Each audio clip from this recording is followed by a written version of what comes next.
think a lot of us design our learnings around an event, a moment in time when our audience will engage with us and absorb really great content that we've created for them. However, if we really think about how we learn, it's not event-based, but rather a continual journey of discovery and growth. So the question is, how can we think differently about this process, and what tools can we implore to give our learners what they need when they need it? Well, luckily, our guest today discusses this very topic and has some great wisdom to share. Jethro Jones is an educational consultant and host of the Transformative Principal podcast, and he has some amazing wisdom around just-in-time learning thinking, modalities, and the need for good mentorship for everyone. This is an amazingly powerful episode, folks, one you need to listen to. So let's get started. They are the fabulous learning nerds. Cause if you're tired of the old ways of getting it done, you've got the fabulous learning nerds. Scott and Dan are making it lots of fun. The best ideas that you've ever heard. So everybody spread the word. They're gonna keep your wheels turning. The fabulous learning nerds. Fabulous learning nerds. Oh yeah! Hey everybody, welcome back to another fantastic episode of your Fabulous Learning Nerds. I'm your host, Scott Schutte. With us tonight, you love her, the Duchess of Design, Abby Dawson, everybody.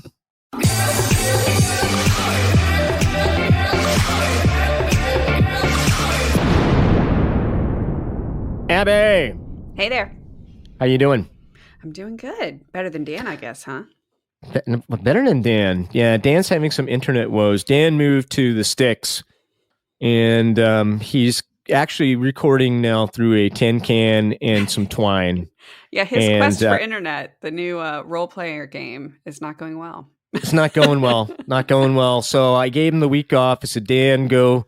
He's going out west to find some internet along with Stan's dad. That's a deep cut from the South. Are you a South Park person? I watched South Park like years and years ago, but I can't really have it in the house with a toddler. It's too unpredictable. I can't have him I got it. School. Yeah, no, I get it. I get that. The internet episode was fantastic. I've seen a ghost. And we'll leave it at that. So that's groovy. So that's great. Hey, but we're also not alone. We've got an amazing guest with us, ladies and gentlemen. He is the host of the Transformative Principal. Mr. Jethro Jones is in the house. How you doing, Jethro?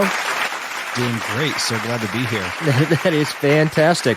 Hey, we're going to go ahead and get to know Jethro with a little piece of the show that we call What's Your Deal? Hey, man. What's your deal? Jethro, what's your deal, man? So my deal is that I used to be a school principal, did that for about a decade, was a teacher before that. I've got a wife and 4 wonderful kids, the oldest of whom has influenced my educational philosophy more than anybody else in the world. And so I'm sure we'll get to that throughout the podcast, but she has Down syndrome, and I hate to define her that way, but it's important to the rest of my story, which is that as soon as she was born, I realized that every expectation and plan that I had for all of my kids was just thrown out the window. And that just changed everything. Because when she was born, I wasn't even a teacher yet. And then I became a teacher afterward and looked at the whole education process completely differently than I had my previous life before that. So really powerful. And I'm sure we'll get into that more when we talk later. That's incredible. You, sir, are blessed. You know that, right? Very. Words can't describe how blessed I am. It's almost not fair to even talk about it. Yeah, it takes special people to be given the honor and the privilege to do what you do. And so if you didn't know that already, I'm going to tell you that. And that is a really awesome thing. So, but I'm super excited to be chatting with you today. You know, I had the opportunity to be on your podcast. We had a great time talking some groovy stuff. And today we've got some even better things to be talking about. So without further ado, let's go ahead and we'll dive into the topic of the week, shall we? Let's do it.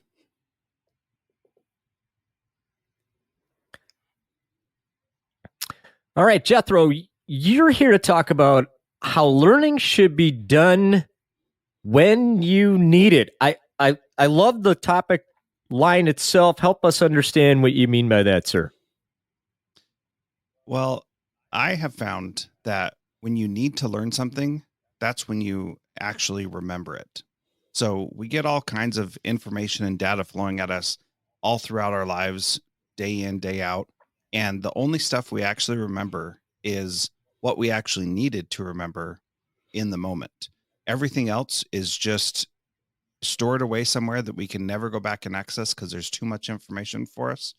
And so if we learn things right when we need it, then it takes care of everything else that we're trying to do. Mm-hmm.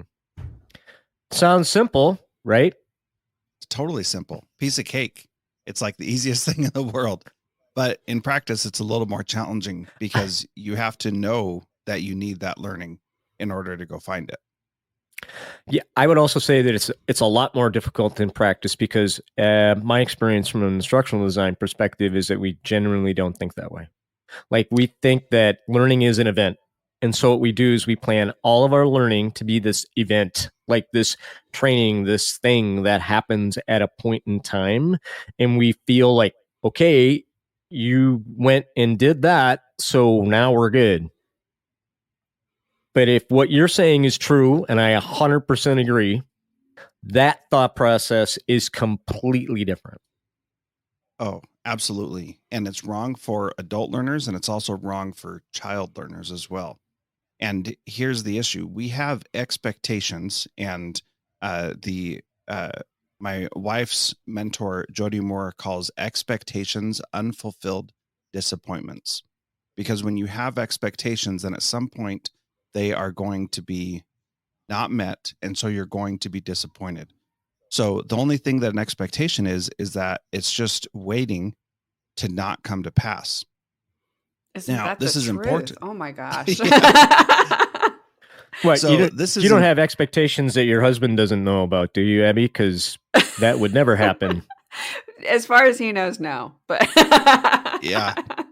And that is the key, Abby. So much wisdom in that statement. Especially as it comes to relationships, we have expectations about what other people should do and how they should act and all that. And unfortunately, it just never works out that way. And if it does, then it's because there's healthy communication, there's clear boundaries, there's a powerful, positive relationship, and that all leads to us openly communicating about what our expectations are. And then we can live up to those expectations or adjust them to be more realistic. yeah, that it makes me think a lot of times what we try to remind ourselves, at least me and my team and the folks I've worked with in the past, we so often approach learning like this is what we need them to know, which doesn't make any sense to the learner. It has to be what does the learner need from us. And those seem like subtle differences, but they're really significant. Yeah, they really are. And what you'll find, especially when it comes to adult learning, is that we have something that we think we need people to know or learn. And whatever those expectations are, they are probably not the same for every single person. And so we go into a professional development situation with a bunch of adults and we say, what is it that you need to learn today? And we'll decide that. You can give input sometimes. Sometimes there's some opportunity for that, but not usually. And so what I do in my professional development with adults, with coaches or principals who I coach regularly, what I do is I don't have any expectation for learning because that's all in their power anyway. So there's no expectation from me about what you should learn or what you should get out of it. And I allow them to decide what it is that they want to learn on their own rather than me trying to influence what I think they should learn. Yeah, that's really powerful. And honestly, that's where that discovery part of learning really comes to life, right? So if you allow those moments to kind of organically happen, then both the facilitator and the learner learn together, right? That's part of it. Exactly. Yeah. Now, this is where it gets so amazing, Scott. When you recognize that that's what you're there for, that your role as a educator is not to get people to reach a certain proficiency on a certain standard or achieve some specific goal, but your goal is rather to help them get better in the way that they need to get better. You both walk away learning so much more. One, the educator, the teacher, learns how to facilitate things better so that those moments of awareness and understanding happen more quickly and more often. And what the learner learns is that they are in a safe place for them to learn what it is that they need to learn, even if it doesn't perfectly align with what the instructor thinks should happen. So I'm fascinated with this idea because I feel like your learner, I mean, you automatically have this engagement shift, right? Like it's mine. I'm going to get what I need instead of being kind of at the behest of whoever's leading the training or whoever I'm doing the training for. So I imagine that does a couple of things, right? Like they must leave more confident. They must be more bought into the experience because they're owning that whole experience now, right? It's their decision. They've told you what they need to learn. But how does that ladder up to where you can do that like in a larger setting? I can see it happening one-on-one. How does that happen in a group setting? Well, that brings up a fundamental flaw in how we think education should happen. That education doesn't really happen in group settings. It always happens with the individual. Learning always happens with the individual. So it doesn't matter if there's 1,000 people in the room or one. Every person is going to have their own unique learning experience related to whatever that event is. So if you walk in and say, I need everybody to do this and get this certain thing, you've lost the battle already. Instead, what you have to recognize is that every person is coming in and you need to challenge each one of them to get the learning that they need from whatever happens in that environment. And sometimes that means you're not in the right place and you need to go somewhere else and get that learning in a different situation. Yeah, I wasn't there yet. I was still a step behind. I was still thinking that makes so much sense. So let's go back a little bit to this whole idea of just-in-time learning, which I think is part and parcel to things we've been talking about. So as an educator or as an instructional designer, or those people who are charged with this idea of helping others to learn and grow, how do we begin to think about just-in-time, and what are some key elements in your head that need to be present when it comes to those kinds of experiences or materials or whatever from a just-in-time learning perspective? Well, this is something that I do every week with the principals that I work with, and that I did as a school principal with my student body at a middle school. So if you can get middle schoolers to do some amazing,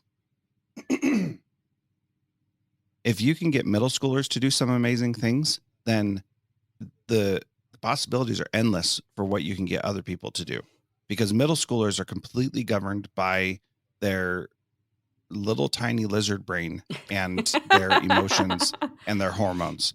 So I loved being a middle school principal because every day was a brand new day, but you had some real challenges with getting kids to actually care about learning. And so the first step is enrollment, which we have destroyed that term, as Seth Godin says, to mean that you sign a piece of paper and say, I'm going to be here at this certain time. Enrollment is so much more. People have to want to be engaged in what you're doing. And if it is rote memorization or it is procedural and boring and not worthwhile to what they're doing on a day-to-day basis, then it's not going to happen. They're not going to enroll and choose to be part of that. So you need to start with enrollment and get to a point where they want to come to you for those learning opportunities. Sometimes you can't, and you just have to fake it till you make it kind of a thing. And so I'm not saying abandon all your plans, but rather recognize that you need to seek for that enrollment. So whoever the learner is, they have to come wanting to learn things. So that's the first thing, enrollment. The second thing is understanding. They have to understand who's responsible for the learning. The teacher is not responsible for the learning. The learner is responsible for the learning. So if you go into a situation and it's going to be a boring class or whatever, you're still responsible for the learning that comes from that as the learner. Now, the problem with compulsory education or compulsory training is that we are forced, because it's compulsory, to put all of the expectations on the teacher or the instructor so that they are the ones who are carrying the weight for everybody. And that is an unsustainable situation. So there's enrollment, there's the understanding that you are in charge of your own learning. And then third, there's the expectation, I'm using that word intentionally, that you are going to get something out of this. And if you go in saying this is a pointless waste of time, I'm not going to learn anything, that's exactly what's going to happen. I love the quote by Abraham Lincoln, attributed to him, who knows if he really said it, that whether you think you're right or you think you're not, you're probably right. And that could be said about so many things. Whether you think you are wise or you think you are dumb, you're probably correct in that thinking. And that goes back to this idea about mindset, that you have to have an expectation that you're going to be able to learn something from the best teacher out there, from the worst teacher out there, and from everybody else who's in the room with you.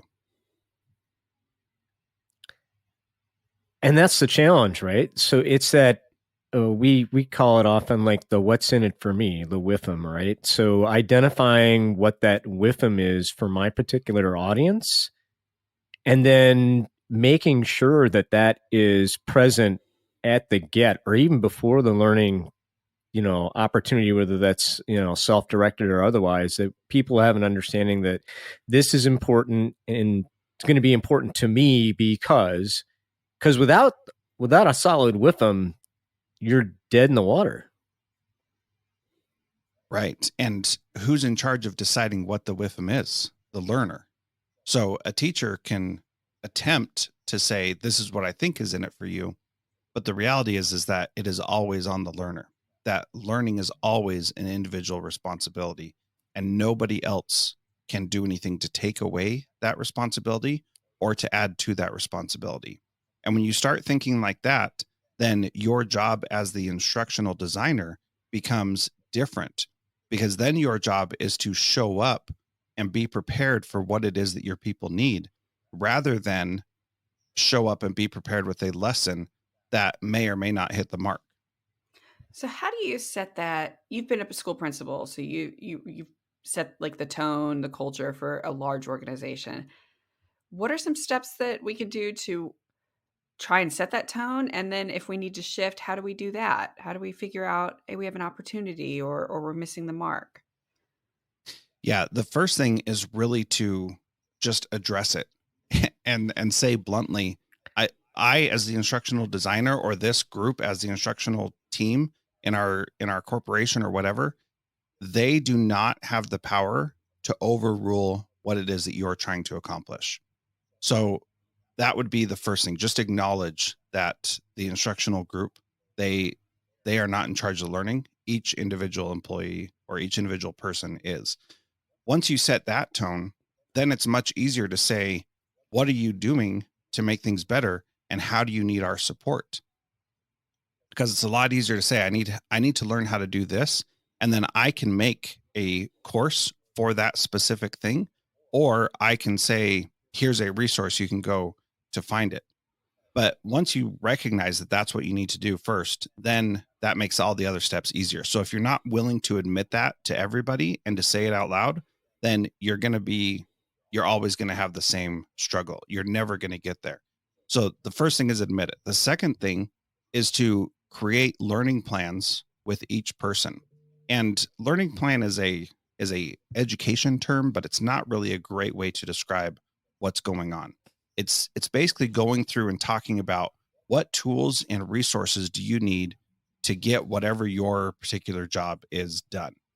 And when you start laying out the things they need, then educational opportunities are going to come up. And so sometimes all that means is you talk about the project that people are working on. And then you go through that project and you say, what are the tasks that you need to accomplish? What are the tools you need to be able to accomplish that? And what learnings do you need to have happen to be able to accomplish this? So you admit that that it's in the learner's hands. And then second, you create a learning plan that can be as simple as going through their projects and asking where they need additional support to accomplish those projects.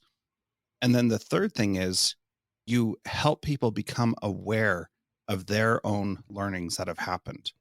So you've talked about it, it's in their control. You've talked through their learning plan. And now you say, what did you actually learn? So in the education realm, the way that I describe this is a teacher typically will say, this is the standard I'm trying to hit. Here's the lesson I'm going to give. And then I'm going to do an assessment to see if they got that standard. And I'm suggesting that you do it a little bit backwards. You find out what they need to learn or what they want to learn. Or if that's awkward or they can't articulate it, which is very possible, then you just find out what they're working on and you go through and ask them after the fact, what did you learn as a part of working on this?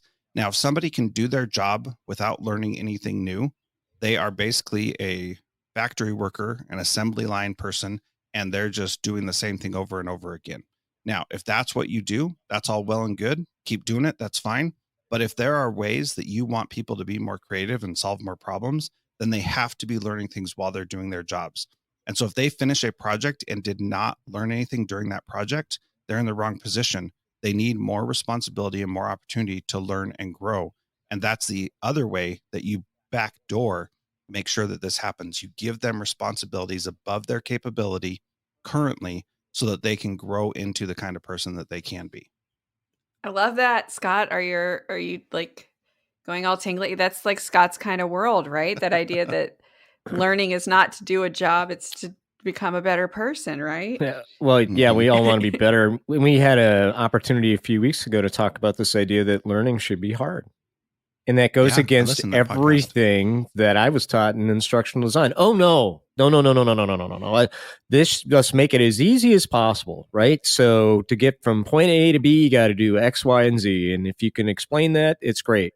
But that journey and that process of growth is where real learning happens. So I'm loving that you're bringing this up. And it applies to everybody, not just middle schoolers, right? We all have opportunities to learn and to grow. And if I'm not making the most of those learning opportunities, then what am I doing? Right. And all too often, I think that a lot of us find ourselves in that place where it's like, I don't know if I'm learning and growing at all. But that's an active choice that I, as a learner, get to make, which is why I'm so stoked to talk to guys like you, Jethro, because no, I'm learning stuff. Hey, learning is great. Like, and when you accept that, it becomes a lot of fun. Yeah. So let's talk about that piece for just a moment, that when you accept that it's on that person's shoulders to do the learning, then that changes how you're going to design all of your instruction. And the problem with our traditional process of what you said before, Scott, that it should be easy, is that if you're just trying to teach people to do what you want them to do, then yes, it should be easy because they're going to hate it. So since they hate it so much, let's make it easier for them to do it and get through it because it's also compulsory. Whereas when it's on them and they're the ones who are in charge of it, they're so much more willing to do whatever they need to do to learn how to do it. So one real life example of this is we talked about my podcast, Transformative Principal, which I'm on episode 460 or so that I've recorded. So that's a lot of podcasts that I've listened to. And I have continually improved how I do that show over time to make it that much better. And not because anybody said this is what you have to do, not because I wanted to hit a certain number of downloads, but because I wanted the guest experience to be better. I wanted my experience to be better. I wanted the listener experience to be better. And all those things mattered. But most importantly, I wanted to learn. And my former assistant principal and good friend, Damon Hargraves, called it learning in dog years. And this is the real key, because when you learn and you're in charge of it, you learn so much faster and so much more deeply than anybody else. The problem with our traditional approach of making it easy is that we want learners to pass off a certain number of standards or objectives in a certain time frame.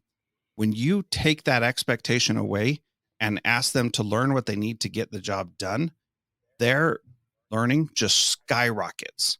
Talk about a hockey stick curve. It's just incredible because you learn so much faster, so much more deeper. So what I've done for my podcast is I've taken the problems that I'm facing in my school and I've gone and found someone who's already solved that problem and I asked them what to do.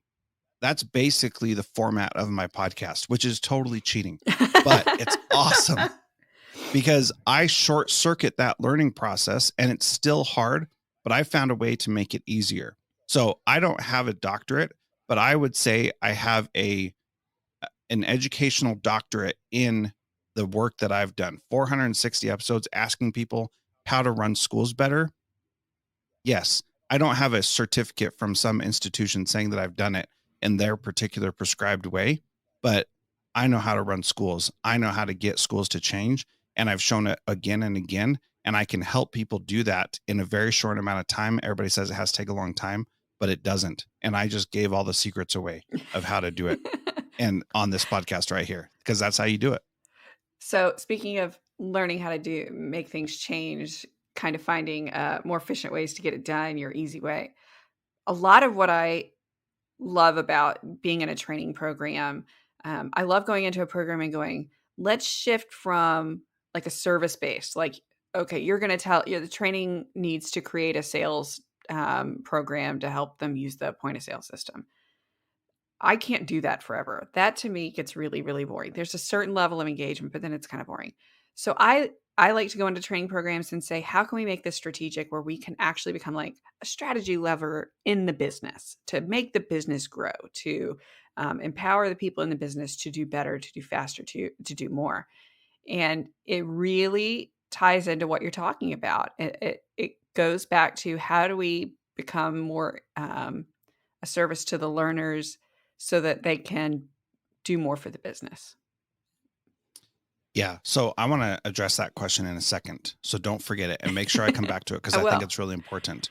But we need to go back a second because you brought up something that's really important. There are specific tasks and skills that everybody needs in order to do whatever they're doing successfully. So in the case of K-12 education, kids need to be able to read and do math. And if they can read, they can do anything else. So that to me is so important. And number two, they need to be able to do math. So if they can read, they can learn how to do math eventually. So I'm not too stressed about kids not doing math early, but kids definitely have to read as soon as is humanly possible. And that doesn't mean that we like drill and kill to get them to read in kindergarten. We also recognize that they can develop appropriately and learn reading when it's right for them. But that time we need to facilitate that and make sure that they learn as early as possible. So there in business and in other places, there are things that people need to know how to do. Those things should be taught so simply that it's almost disgusting how simple it is, because people still are responsible for that learning themselves. But again, that part needs to be so clear. And as Scott said earlier, so easy that the basics of how to do your job need to be understood. Now, there's a little comparison here. Nobody has trained. Well, let me ask you a question, Abby and Scott. Who taught you how to use Amazon effectively? Me. You. Scott? Wasn't that episode 412 of the Transformative Principal? No, I can taught promise myself. you it was not. Okay, all right. It was another episode. No, I taught myself. No one taught me. I went and I did it. I learned learning by doing. Yeah. So here's a little tip. If you are procuring software for your employees to use, if they can't learn it themselves, it might be too complex. And so I recently started using this program called SalesFlare. And the way that I learned how to use it was that they gave me a 7-day free trial and they said to unlock more days, do these things. And when you need to unlock more days on the trial, you have to do these simple things. And there are tutorials that you can read or that you can watch a video on to know how to do those specific things. Now, I became highly motivated because I wanted to use this tool, and I got some extended benefit by doing opening up some days of the trial, and that really helped.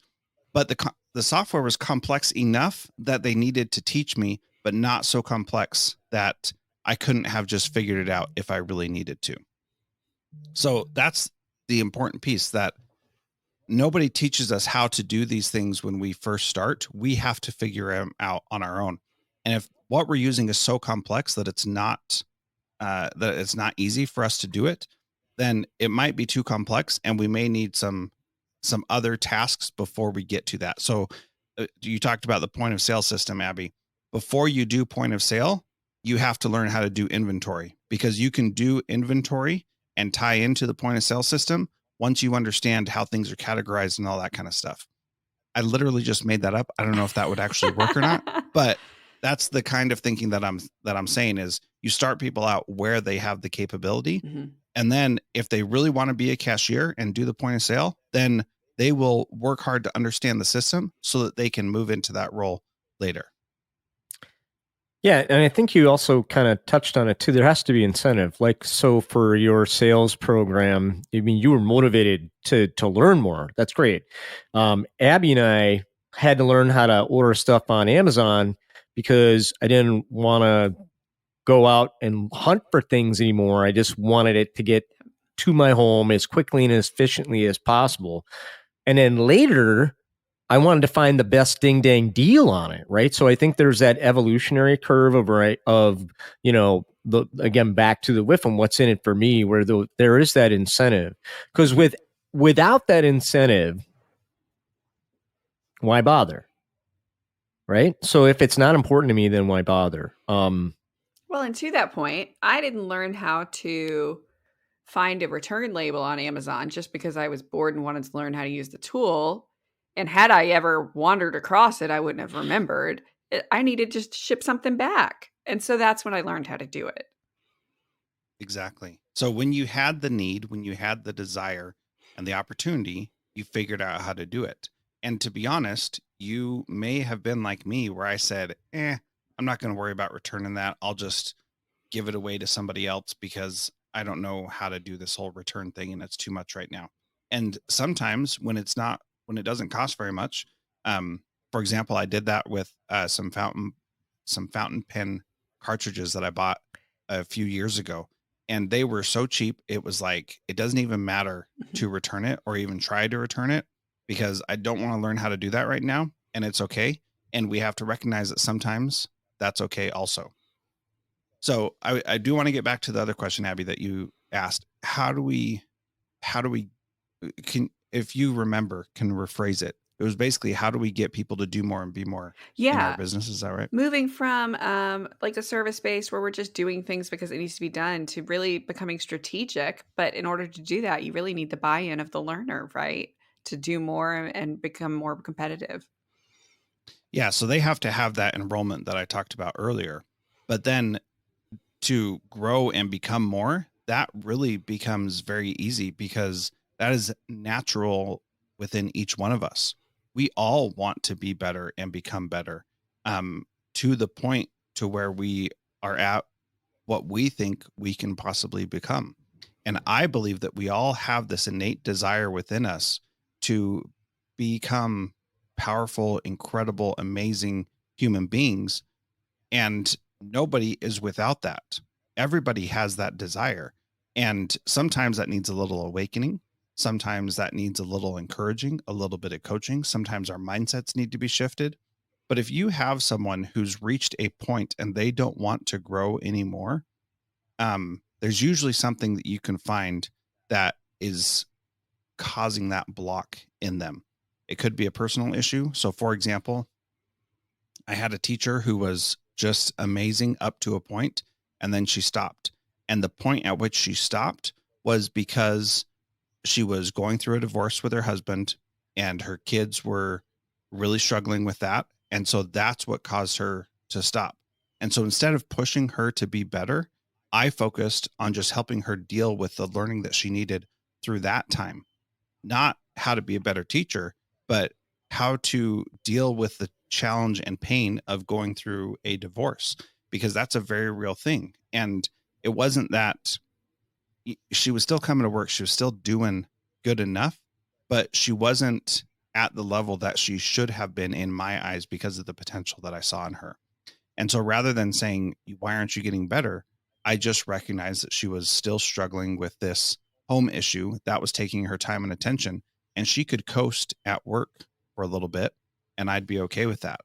Now, if she coasts forever, that's not good, but I don't think that she would, or that she would want to, that once she was through that hard part, she'd be able to get back on the horse and keep riding higher up the hill. So there's like just-in-time learning and then just-in-time growth pushes. Same thing. Yes, exactly. Yep. And I do think that that is a skill that you have to develop and figure out when to push and when to let people be, because you can push people over the edge as you are trying to push them for growth. And that's not good. Nobody wants to do that. Yeah, no, I totally agree. And, one thing I would add on there as well is sometimes in our growth journey and our learning journey, there's that aha moment, Jethro, where I'm going to need some help. Right. And I find that for me, that aha moment of, oh, I'm going to need some help is good. So lucky that somebody cared enough to water me to say, you need a mentor other than me. Like I had a boss said, you need to get a mentor. Oh, you're my mentor. Yeah, but you listen to me every day. And so I need you to go talk to so-and-so for various reasons. And I just feel like mentorships and today accountability relationships are just so important. Could you talk a little bit about that? Because I know that's an important part of what you do as well. Yeah, I think that choosing your own mentor is probably one of the most important things that you can do. And if you can choose the right person to help you achieve your possibilities, it's going to be amazing. So what I do is I coach principals. That's my main source of income right now, is coaching principals. And they choose to come and be mentored by me, which is very humbling and awe-inspiring and everything. And I take the same approach that I've been talking about with you, with them. I don't presume to know anything more or better than they do.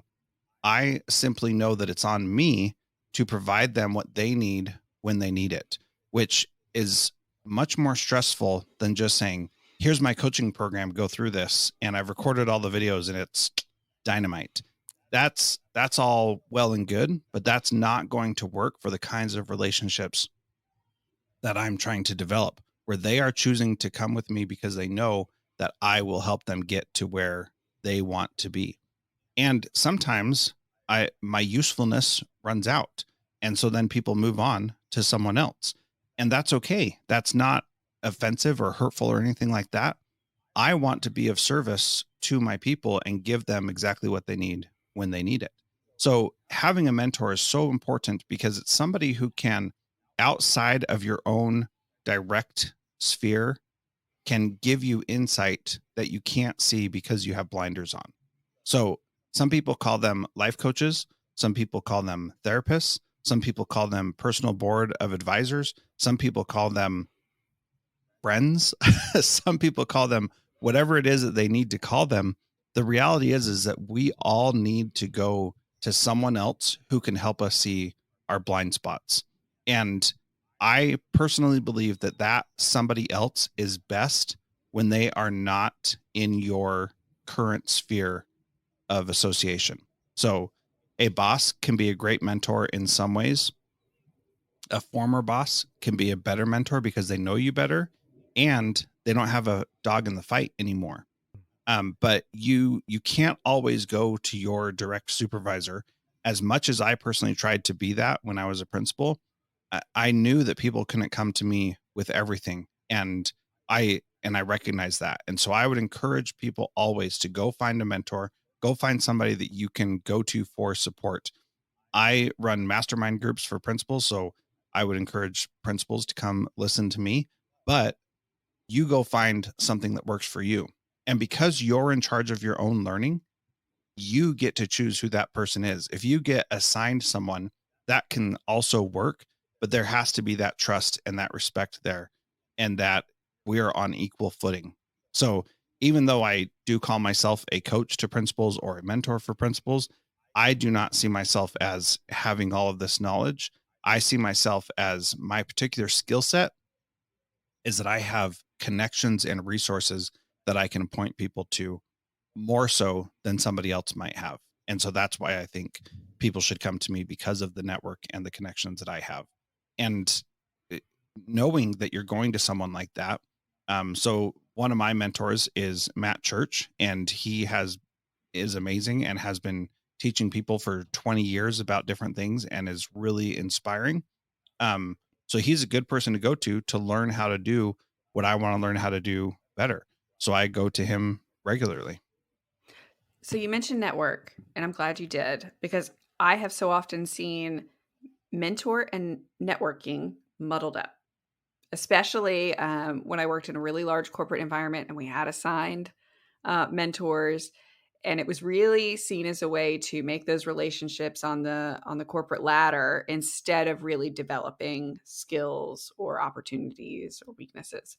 Can you talk to us a little bit about that?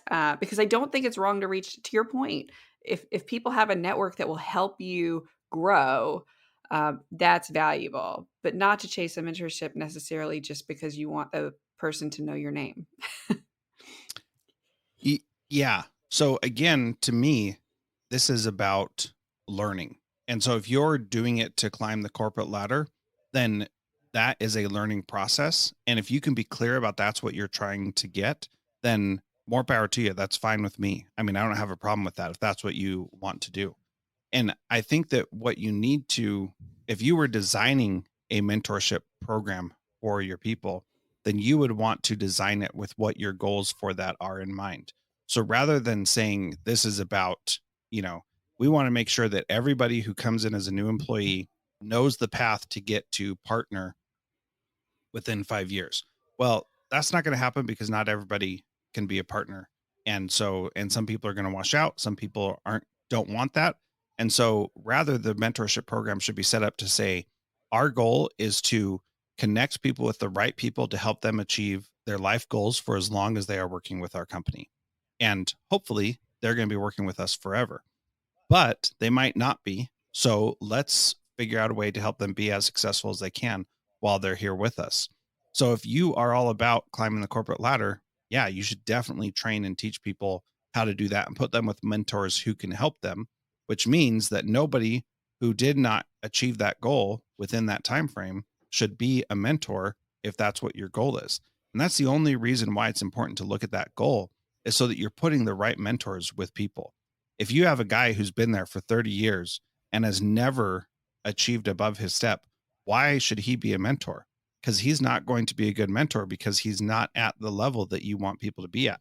If you have someone who didn't get partner in 5 years, but rather in 10 years, you don't want them to be a mentor if that's what your goal is. So you need to think about what your purpose is for having mentors within the structure and how to help them. So to take it back to my education experience, when I assigned teachers mentors, I wanted the mentors to teach them about our culture, not about how to be a good teacher. So I chose the teachers who were positive, who weren't complainers, who didn't want to badmouth kids all the time, and they were mentors. I don't care if you've been there for 30 years. If you talk bad about kids, you are never going to be a mentor in my school, because I never want teachers who talk bad about kids. So that's just period, end of story. There's no discussion on that. So you think about what you want the mentors to teach within the organization, and you choose people who exemplify those qualities and nobody else. Yeah. One other piece of Did that answer your advice. question? Did that answer your question, Abby? Yes. Yeah, it did.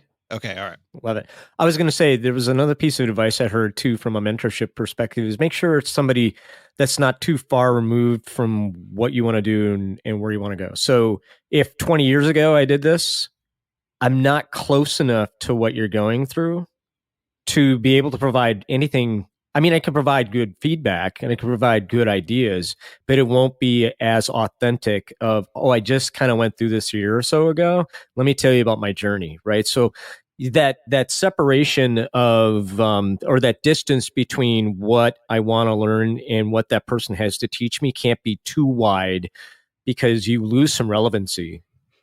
Is that fair? Does that make sense? Yeah. So I'll give my perspective on that. Okay. I think that everybody should have 3 mentors in their life throughout their life. Number 1, you need to have a short-term mentor, someone who can help you navigate those things that you were just talking about, who is close to your age, position, and situation. And that person is going to change regularly. So you may have that person for the next 2 years while you're in the same position, and then you get a different position, and you need to find a new short-term mentor. And this is somebody who you can go to with day-to-day problems and help you figure out, how do I solve this particular problem? I think that's really important. The second type of mentor I think everybody should have is a medium range mentor, someone who is maybe 10 or so years older than you, 10 or so years uh, further along down the professional track. So they don't necessarily have to be older, and it's not about age or anything like that. But it's somebody that if you were to say in 10 years, I want to be like that person, that's the person that you should seek for this mentor. And then you should also have someone who is a long range mentor, someone who can look back over their life and say, these are the experiences that helped me become who I am. And so that person is, retired or close to retirement, has been through everything that you could possibly go through. And they're going to be a more holistic type of mentor. And these mentors that you're looking for are also going to vary in how much they're focusing on. So that long-term mentor is going to help you be the kind of person that you want to be when you are that person's age. And so for me, that long-term mentor is this guy named Larry Lawrence, who was my mission president when I served a mission in Russia. And Larry was awesome, totally who I want to become. Even though he's an eye surgeon and I became an educator, he is still someone that I want to aspire to be like. My short range, my medium range mentor is my brother-in-law, Jason, who allowed me to move in with him and my sister when I was in 17 in high school, and totally changed my life, made things so much better for me. And then my short-term mentors are people who change all the time as I need them to. And I just find people that I need to help me with on specific things in work or in my personal life. And those are the people that I go to on a regular basis. And they change every couple of years because my life changes, and they no longer become necessary mentors for me at that point. And does that make sense? What questions do you have about that? Oh no, it totally makes sense, and I like your approach, and I love, and I want to reiterate, one is not enough, in my humble opinion. Definitely not. It's not. And you have to decide that it's important, and you have to make time. And strategically, I'm always thinking about, well, if I want to get from here to here, I need to talk to somebody. Who do I talk to? And then you're right. I have people that I go to and on a regular basis and say, hey, let's chat about this and that and the next thing.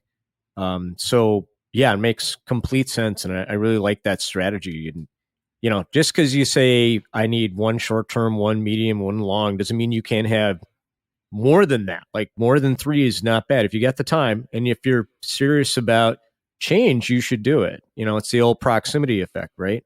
You want to change your life, change who you hang out with, change who you talk to, right? I want to be like Jethro Jones because he's the man. Not only is he a handsome guy, but boys, he's smart. Like I want to talk to Jethro. And then over time, I'm going to find other people adjacent to him and go, oh, well, if I want to be this way, I need to go talk to Abby, right? So. Well, and sometimes those people are going to play different roles in your life, and they may be a mentor and they may move into a different type of relationship later. And this is a key thing also, this, you don't have to pay all of those people. And that's the other thing. Sometimes you do need to pay someone for them to be your mentor. And sometimes you willingly and gladly pay someone to be your mentor. For example, I really stink at marketing. And so I am happy to pay someone to mentor me on marketing and tell me where I'm missing the boat and not doing something well. But there are other areas like Larry, I've never paid him and he's never asked for money. I don't think he ever would, but he has inspired me so much and helped me live my life positively in so many ways. I couldn't even ever pay him enough money for what he's worth to me to begin with. And so money is not even an issue. It's about the love and respect that I have for him because of who he has helped me become. That's how I'm paying him for this, is by being the person that he's coaching me to become. And, you know, you don't always have to talk to these people either. You know, sometimes they're your mentors from afar, and that's okay too. And so you learn from them in that way. And that's totally appropriate also. Awesome. Very inspiring, very deep stuff. This is a deep episode, folks. So, you know, the light, fluffy stuff that you normally get from us. Sorry, we're taking a break. We're going deep. We are running up on time, and I really want to thank you for your time, Jethro. You've just been amazing. Before we wrap it up, though, I want to give you an opportunity to talk about something or anything that you think our audience needs to know that we haven't spent time talking about yet. Well, I think I would just say that everyone who's listening to this right now has what I consider divine potential. You have the potential to, sorry, I stuttered there. Let me just start that over. You have the potential to be so much more than you currently are that you can't even believe it. And if you are teaching other people, you have the potential to help them become so much more than they currently are that you wouldn't even believe it if I told you. Here's the most important thing to me. As a school principal, I could see kids develop very rapidly. It was one of the most rewarding things that I have ever experienced, because you get these kids who come in who have same insecurities and flaws and strengths and weaknesses that everybody else does. And then you give them an opportunity to be their best selves. And almost all the time they rise to the occasion, especially if you trust them to do that. And like I said before, if we can do that with elementary, middle school, and high school age kids, we can do that with adults also. And we have so much more potential than we could ever know. We just need to take the time to lean into that and do it. Fantastic. Love that advice. Could you do me a favor, Jethro? Could you tell our audience how they could get more of you? Yeah. Well, transformativeprincipal.com is my website. I've got stuff there to teach you about the work that I do. If you want to reach out to me directly, me at jethrojones.com or at Jethro Jones on any of the social networks, you can reach out to me there. And I love talking about this stuff, and I'm a super nerd about it. So if I can help you in any way, let's do it. Well, Jethro, thank you so much. And I know our audience is really going to love what you have to share today. And I am inspired and touched by a lot of the things that you shared today. So I want to thank you. Abby. Yeah, Scott. Could you do me a solid and share with our audience how they could better connect with us? Absolutely. Guys, if you haven't emailed us already, we still want to hear from you. We want to read good emails, bad emails. We just want to know who you are and respond. So if you want to reach out, we are learningnerdscast@gmail.com. If you're more of a social person than email, you can find us on Facebook at Learning Nerds, or you can go to Instagram. We are Fab Learning Nerds on Instagram, and we want to hear from you. Thank you, Abby. Hey, folks, that's going to wrap things up for the Fabulous Learning Nerds. I want to thank our guest, Jethro Jones, for laying some solid knowledge on us and inspiring us to all be better.